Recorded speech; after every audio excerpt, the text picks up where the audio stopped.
I was the forgotten daughter of a fallen alpha, exiled, powerless, and alone. Then they forced me to marry him. Talon, the cold billionaire heir to the throne that should have been mine. Now I'm caught in a bond one didn't choose, a war I didn't start, and a love I never expected. But if I don't fight back, I'll lose more than my freedom, I'll lose myself.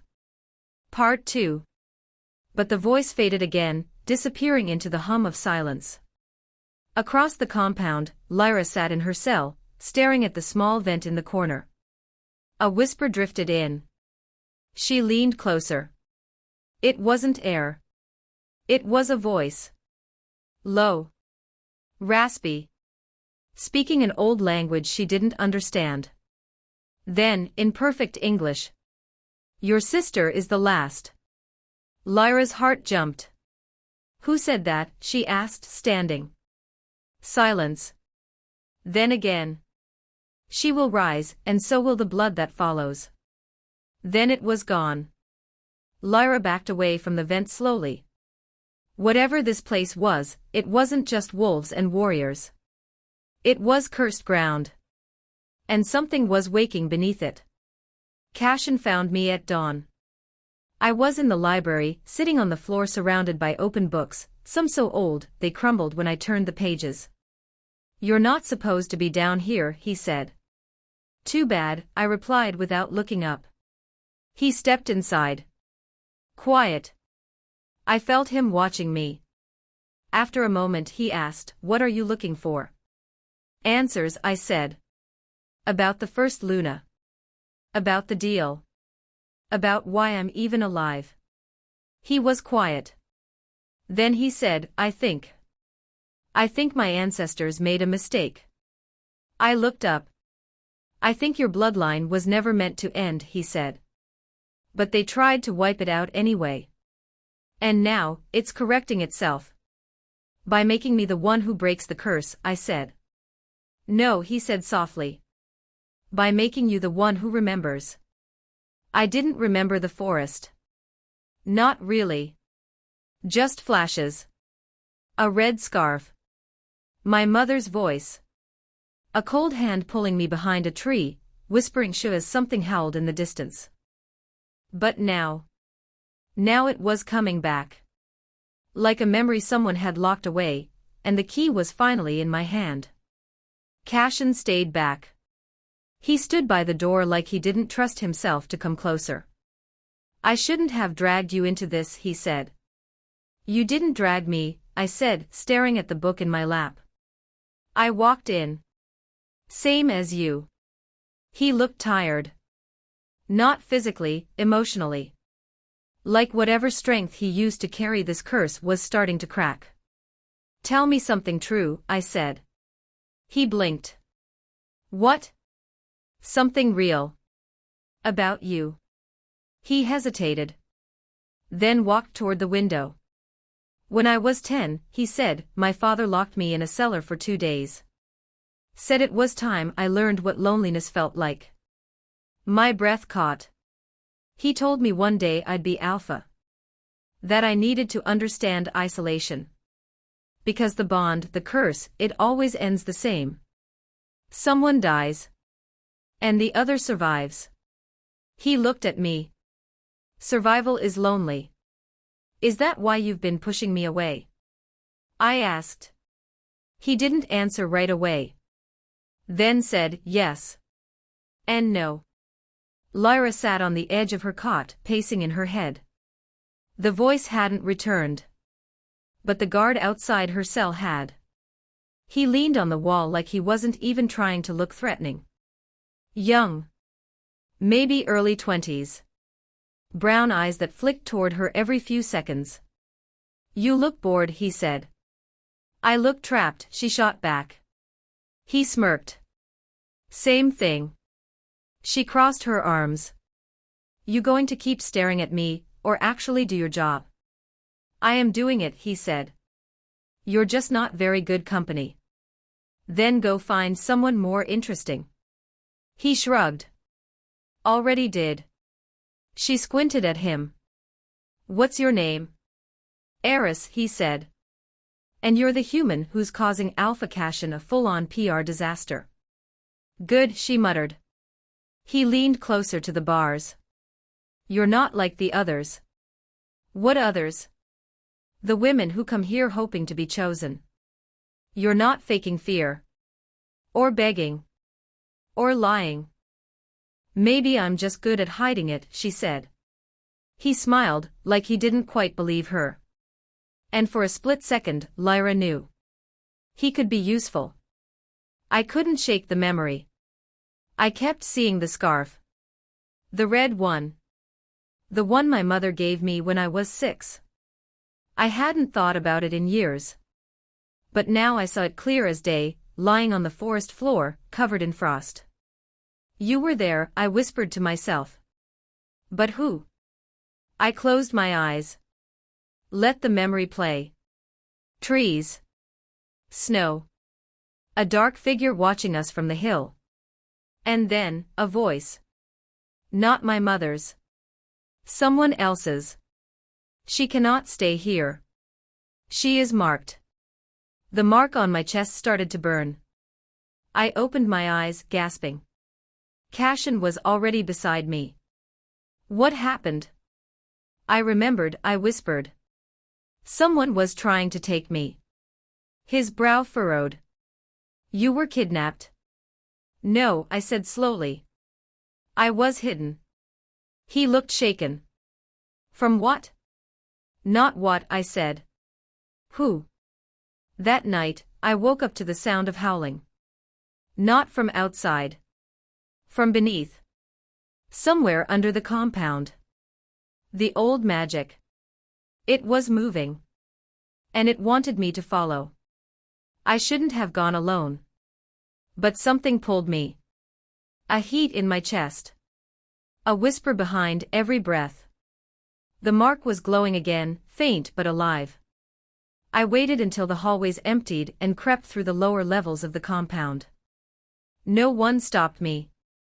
Maybe they couldn't feel it the way I could. The air was colder here. Heavy. Every door I passed had locks thick enough to cage a monster. Then I found it. A narrow staircase hidden behind a rusted grate. It led down. Farther than it should have. I lit the way with an old torch from the wall. The smell of dust and iron was overwhelming. Stone turned to dirt. The passage widened into a hollow room, its walls etched with runes. In the center lay a raised slab, like an altar. And on it, bones. Wrapped in cloth, half turned to dust. But that wasn't what stopped me. It was the crown beside her skull. Silver. Burnt. Broken down the middle. I didn't need anyone to tell me who this was. It was her. The first Luna. The one they never talk about.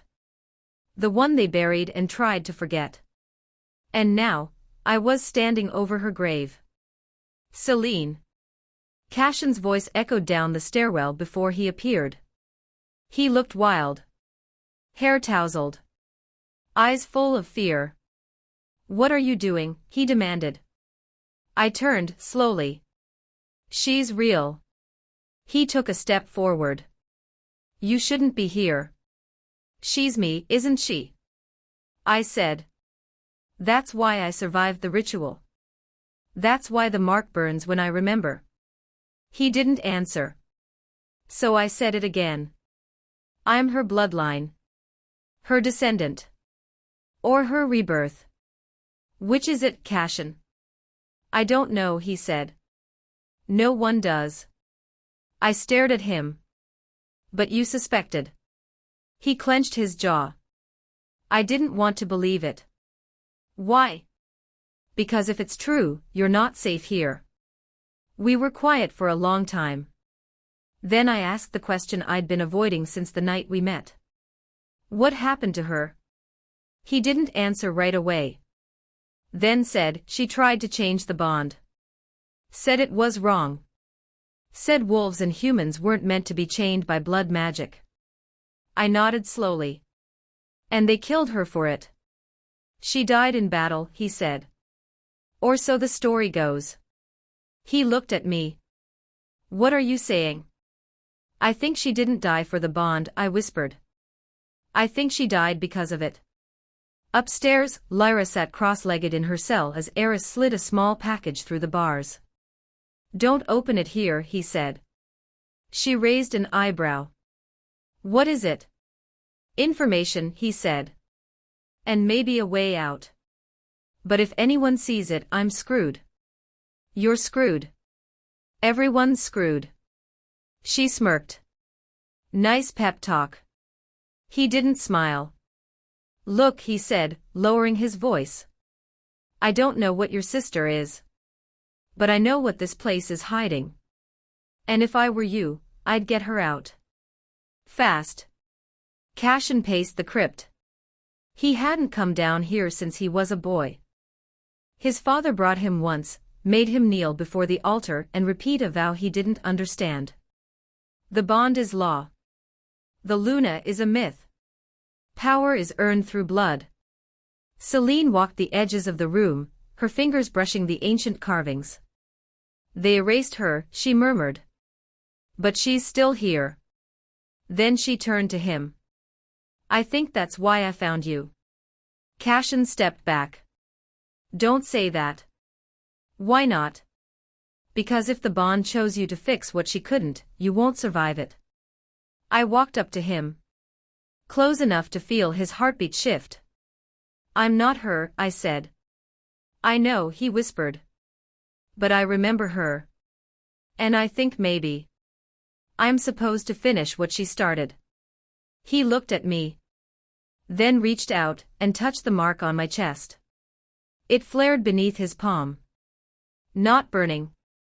Calling. His voice broke when he whispered, then we're both already doomed. They saw it the moment we walked in. Cassian tried to mask it. Shoulders squared. Head high.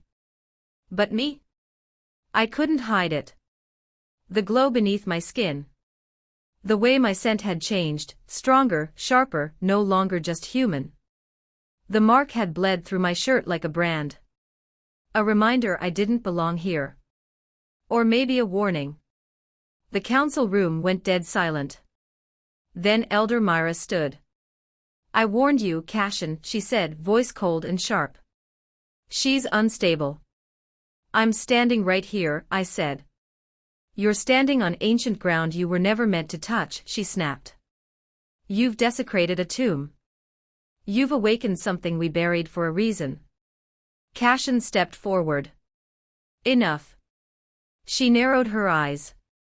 You've always been reckless. Just like your father.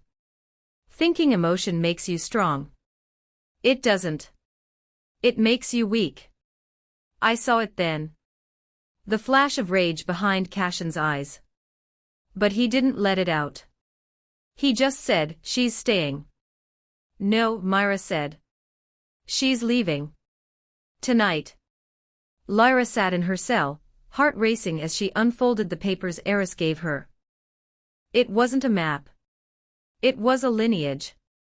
Names scratched into parchment, some crossed out, others underlined. And at the bottom, mine. Selene Wilder. Under it, 3 words. Luna. Reborn. Chosen. Her hands trembled. Because beneath that, was his name too. Cassian Thorne. With a date circled beside it. A date only a week from now. They're planning something, Lyra whispered to herself. Then her eyes widened. It wasn't a date of exile. It was a sacrifice. Cassian stood at the compound gates, fists clenched. They can't do this, I said. They can, he muttered. The council doesn't need my permission. As Alpha, I have influence, but they hold the laws. The old ones. And they're scared. Of me? Of what you might become. The pack stared as I passed. Some looked curious. Others wary. But a few looked hopeful. Like they saw something rising. Like they remembered the Luna who came before me. Cassian walked beside me in silence. Then finally said, "You don't have to run." I stopped walking. "And do what instead?" "Wait for them to kill me." He turned toward me, jaw tense. "Let me protect you." "You're already doing that," I said. "But you and I both know that won't be enough." That night, they tried to escort me out. Cashin didn't let them. He stood between me and the gates, power radiating off him like a storm. "She stays," he said. "Then you break the code," Myra warned. "Maybe it's time we did." Lyra paced her cell like a wolf trapped in a cage. Because now she knew. The elders were forcing the bond to complete early. A blood ritual. One that would drain me. But not kill me. No. The one it would kill was Cashin. I stood in my room, staring out the window. The moon was full. Heavy. Like it knew what was coming. Cashin walked in, quiet. He didn't speak. Just came to stand behind me. And for the first time, I reached back, took his hand. His breath hitched. "Selene," he said softly. "Don't say anything," I whispered. "Just stay." We stood there for a long time. Two people caught in something older than either of us. But that night, I didn't feel cursed. I didn't feel afraid. I felt awake. Cashin slammed the doors open so hard the walls shook. "Myra," he shouted. The council chamber echoed with his voice. She didn't flinch. She just looked up from the scroll she was reading and said, "So. You found it. You were going to kill me," he growled. "Use the ritual to bind the Luna, and sacrifice my blood." She didn't deny it. "Her power is ancient," Myra said. "Unstable. You're the only anchor strong enough to complete it." "She didn't choose this," he said. "None of us did. That's why the bond exists. It decides." Cashin stepped closer. "If you go through with this, if you touch her, I will tear this place apart." She met his gaze. Calm. "I see. You're in love with her." Lyra heard the alarms before the guards did. One by one, the torches along the wall went out. Then the lock on her door clicked softly. Eris stepped in with a knife in one hand and a cloak in the other. "Time to move," he whispered. She stared at him. "Where are we going?" He hesitated. "To the forest. There's someone there waiting for you. Someone who knew the first Luna. Someone who might know how to save your sister." I was dreaming. But it didn't feel like a dream. I was standing in a circle of flame. Around me, shadows. Then, her. She stepped through the smoke, barefoot, her hair silver as snow. I recognized her face. Because it was mine. But older. Sharper. Like time had carved it from stone. "You finally came," she said. "Who are you?" I asked. She didn't smile. "You know who I am. The first Luna. The one they buried," she said. "But not deep enough." I stepped toward her. The flames parted. "What do they want from me?" She looked me in the eye. "To finish what I started." Which was? To break the bond. To end the blood magic. To make wolves choose who they love. Not be forced by fate. I stared at her. "But they killed you for that. And they'll kill you, too. Unless you do what I couldn't." I woke up gasping. Cashin was beside me, hand already on his blade. "You okay?" he asked. I nodded slowly. "I saw her." He froze. "Who?"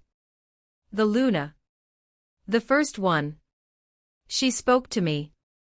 He looked at me like he wasn't sure if that was comforting or terrifying. "What did she say?" he asked. I met his eyes. "That we have to finish what she started." In the forest, Lyra and Eris moved fast and quiet. They stopped near a stone altar half swallowed by roots. Someone stepped out of the shadows. A woman with a blindfold over her eyes and tattoos across her arms. "I've been waiting," she said. Lyra glanced at Eris. "Is this her?" He nodded. "This is Mira. She served the original Luna." Mira walked up to Lyra and touched her face gently. "You carry her blood. But not her fire. Your sister, she burns like the moon. Can you help her?" Lyra asked. "I can help you help her," Mira said. "But first, you have to see what she's walking into." Then she placed her hand over Lyra's eyes. And everything went black. Cassian and I stood at the northern ridge of the compound. He was showing me the outer patrols. But I could feel the tension in the air. "Tell me the truth," I said. He glanced at me. "About what?" "The ritual. The one they plan to use me in." He exhaled hard. "If it completes, the bond becomes permanent. Unbreakable. You'll be tied to me in body, magic, everything. But it comes at a cost." I nodded. "Your blood." He didn't say anything. So I asked, "Would you have let them do it?" "No," he said softly. "I would have died before I let them touch you." My chest ached. Because I believed him. And that scared me more than anything. In the dark vision Mira gave her, Lyra saw everything. The ritual chamber. The dagger carved from moonstone. The wolves surrounding the altar. And her sister, me, strapped down, eyes glowing, crying out Cassian's name as his life drained drop by drop into a silver bowl. Then the spell binding us locked into place. And the bond stole everything else. Lyra gasped and stumbled back. "I have to stop it," she whispered. Mira caught her. "Then you'll need more than courage. You'll need a weapon." "What kind of weapon?" she asked. Mira smiled faintly. "The kind only a wilder can wield." Cassian hadn't spoken in 20 minutes. We were sitting in the western watchtower, overlooking the mist-covered woods. His arms were folded across his chest, his eyes scanning the horizon, but I could feel his thoughts. Like they were pressing through his skin. "They'll never let us leave," I said quietly. "No," he muttered. "Not without blood." "Then what are we waiting for?" He turned to me, finally meeting my eyes. "You've never shifted," he said. "No," I admitted. "But I've felt it lately, something just beneath the surface." He gave a slow nod. "It's time." Lyra stood in front of the weapon. It was nothing like she imagined. No steel. No flame. Just a ring. A smooth black band carved from obsidian, warm to the touch and vibrating with a low, dangerous hum. "It's called a null," Mira explained. "It was made by the first Luna's blood priest. Worn by her when she was killed." "What does it do?" Lyra asked. "It severs bonds, magic, fate. It doesn't kill, but it takes away power. Every kind. Even yours." Lyra clenched her jaw. "Good." Mira tilted her head. "You sure you're ready to use it?" "I'm not letting my sister die," Lyra said. "So yeah, I'm ready to burn the whole damn mountain down." Cassian led me deep into the woods, past the outer wards and into the old run grounds. No one was here. It was sacred land, untouched since the last Luna died. "I don't know what's going to happen," I told him. "Then let's find out together," he said. He stepped back and shifted in one breath. Bones cracked. His form grew, fur rippling down his limbs, and in less than a second, he stood before me, massive, black as night, glowing eyes fixed on me. His wolf. Still calm. Still him. I closed my eyes. And I let go. It didn't come gently. It came like fire. My spine arched. My chest split with heat. My breath tore out of my throat as bones moved, shifted, broke. I screamed. Then everything went silent. When I opened my eyes, I was on the ground. My hands, no pause, were pressed into the dirt. My heartbeat was wild. My senses were on fire. I saw everything. I turned and Cashin's wolf was there. Watching. Proud. Scared. His head dipped low in a silent greeting. And something in me howled in answer. But the moment shattered. Because a horn blared from the compound. Warning. The wards had been breached. Back in the council chamber, Elder Myra stood with a blade pressed to Eris's throat. You think you could hide the null, she said. Eris didn't answer. She nodded at the guards. Find Lyra. Now. Bring her here before she gives that ring to the Luna. Cashin and I shifted back as fast as we could. What happened? I asked. Raiders, he said, already reaching for his comm. But it wasn't raiders. It was Lyra. Running straight toward us, cloak flying, blood on her sleeve, and 2 guards chasing her. She skidded to a stop. Take this, she said, shoving the obsidian ring into my hand. What is it? No time, she said. If they finish the ritual, you'll be bound to him forever.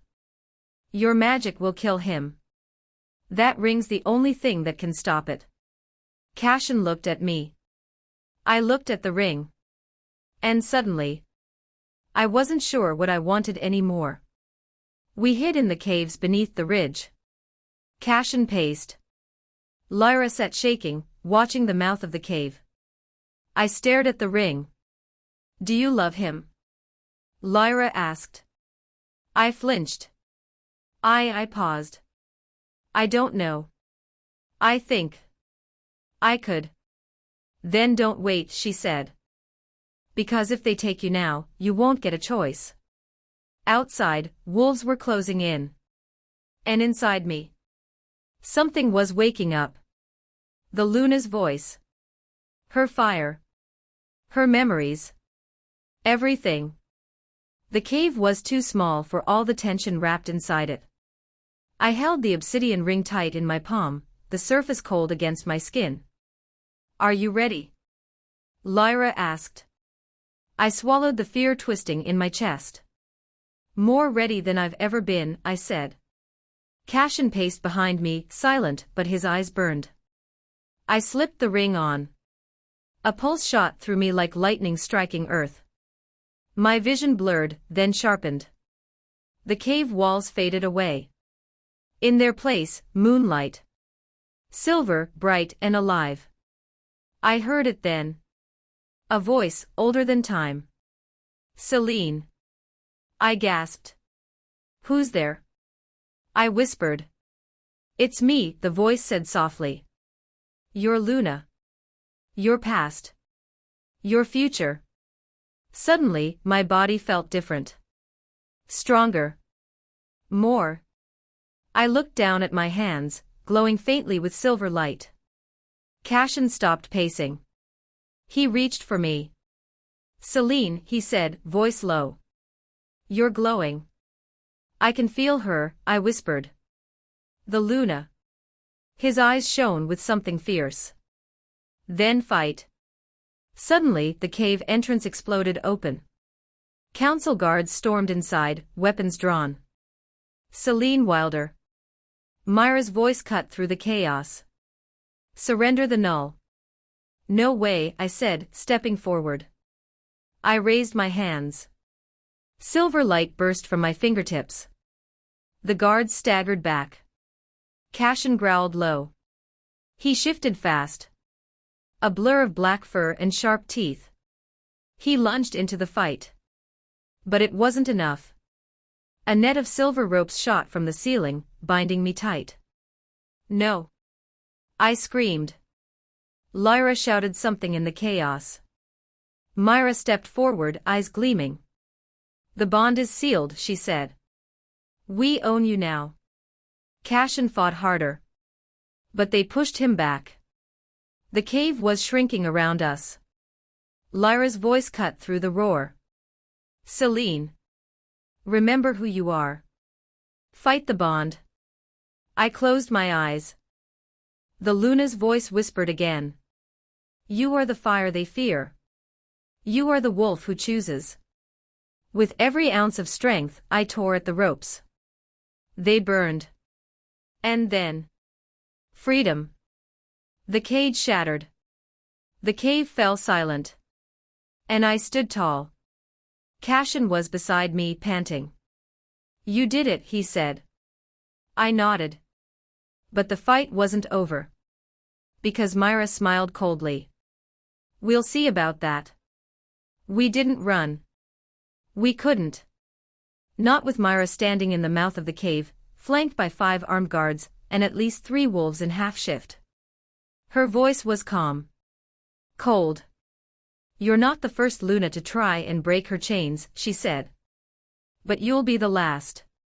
Cassian stepped in front of me, teeth bared. Touch her and I'll rip your heart out.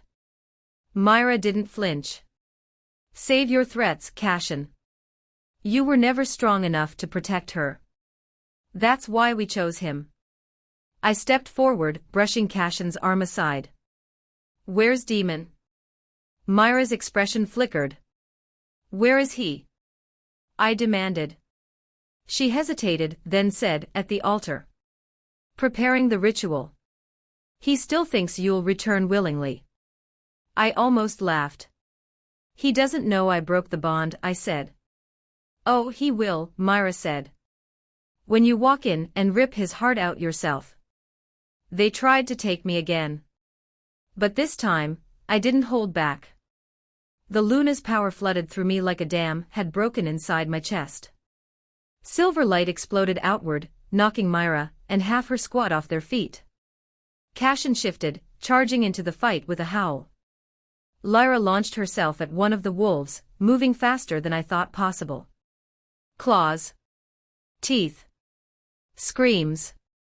It all blurred together. Myra stood, blood trailing from her temple. She raised a hand, and the cave ceiling groaned. Rocks cracked. The air thickened. She's collapsing the cave. Lyra shouted. Cassian turned to me. Selene, go. Take the ridge path. What about you? I cried. He grabbed my face, pulled me in, and kissed me, fast and rough. I'll find you, he said. I swear it. Then he shoved me toward the back tunnel. I ran. Heart pounding. Body aching. But the magic kept me on my feet. The Luna's fire refused to let me fall. I burst out onto the ridge just as the cave collapsed behind me. Stone. Smoke. Silence. No, I whispered. No, no. Then I heard it, through the rubble. A howl. Alive. Cassian. But there was no time to stop. Demon was still waiting. And if I didn't get to the altar before midnight, they would finish the ritual. They'd summon the Luna's spirit permanently, and bind it to Demon's bloodline. Which meant no more me. No more choices. Just a puppet queen in a cage of moonlight. I found the altar just past the temple ruins, high on the cliffs overlooking the valley. There were torches lit. Wolves standing guard. Demon stood at the center, hands raised, magic pulsing around him. He didn't see me at first. Then he turned. His eyes met mine. And something in his face cracked.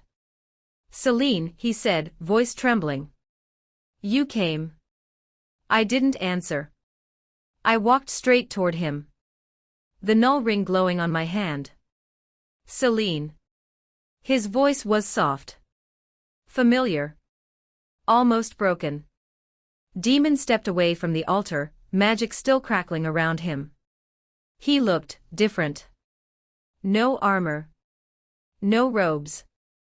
Just a simple black shirt soaked in sweat, sleeves rolled up, his hands shaking. I didn't think you'd come, he said. I didn't come for you, I said flatly. His jaw tensed. Then why are you here? I held up the obsidian ring. His eyes widened. You found it. Lyra did, I said. She risked her life. Because unlike you, she doesn't believe in fate. He looked like I'd slapped him. Selene, I never wanted to hurt you, he said. But you did, I said. You lied. You bonded me without my consent. You let them use me. I was trying to save you, he said. If the council had known what you were. They did know, I snapped. They were just waiting to use me. His eyes dropped to the ground. I walked closer, the wind whipping around us on the cliff. You don't need me, I said. You need control. That's not true, he whispered. Don't say you love me, I warned. Not after everything. He looked at me then. Really looked. And I saw it. The guilt. The pain. But also the truth. He loved me in the only way he knew how. Possessively. Desperately. Like a king who never learned how to kneel. I used to hear the Luna in my sleep, Demon said quietly. When I was a child. Her voice. Her sadness.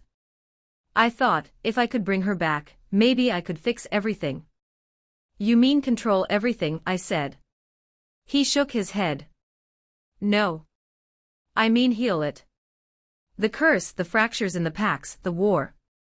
I thought, if she chose me, I could finally make it all right. I swallowed hard. You were never meant to be her vessel, I said. That's why it's tearing you apart. His hands trembled again. His skin, cracked with glowing veins. I know, he whispered. I feel it. Every time I use her magic, it burns. Then stop, I said. Let it go. He looked up and I saw the child in him. Lost. Tired. Begging. I don't know how. Behind us, the ritual circle glowed brighter. Silver lightning laced the sky. Demon stepped back toward the altar. I just wanted to be something more, he said. I wanted to be chosen. You were, I said softly. But not by her. He froze. Let me go, Demon. End this. Before it ends you. He hesitated. And for a second, I thought he might. But then his hands clenched. I can't, he said. If I stop now, they'll kill me. They'll tear apart the packs. Cashin will rise and chaos will follow. Cashin doesn't want power, I said. He wants peace. Peace is earned in blood, Demon growled. Then he raised his hands. And the Luna's power roared through the sky.